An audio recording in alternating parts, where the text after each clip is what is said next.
रात तू कुत्ता खनिया भोकत रहलो। दिन भर बैठ के भाई के कमाई ठूसे बाटे, एको काम करे के बा नहीं। दिन भर रात रहत होई चाहे हो चाहे बुझाता तार बाप के केहू नौकर आवे। कान खोल के सुन लो, आज के आज बैग उठावा तू बाहर जा, ना तो तारे बाप के या भाई के खाना में जहर मिला के दे दे। अरे रजवा कहाँ बा? का भाई मूड़ी कहाँ नीचे कर तड़ी? हमके नहीं क्या पता।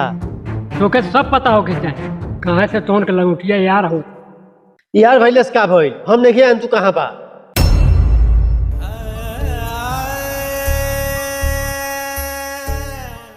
चाचा वो अब कबो नहीं आई। रजवा कहाँ जाता रे? वो कहीं नहीं यार, बस बाहर जाते हैं। इतना अचानक वो बिना हमसे बतौले? अरे यार मैं कौन बात बतावला बा? कौन बात भइल बा का? हमसे बताओ। नहीं यार कौन बात हुई? कोनो बात नहीं बा। नहीं नहीं जरूर कोनो बात ही बा। ते हमसे छिपाओ तड़े, नहीं तो ते एक कदम कहीं जाले बिना हमसे बतौले कहीं जाले नहीं। नहीं यार कोनो बात नहीं है। जो ठीक बा तोर मर्जी।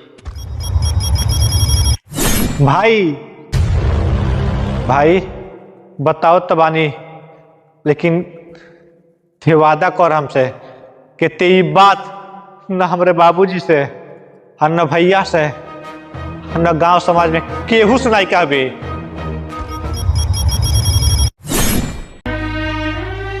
ए भाभी तन खाना देबू?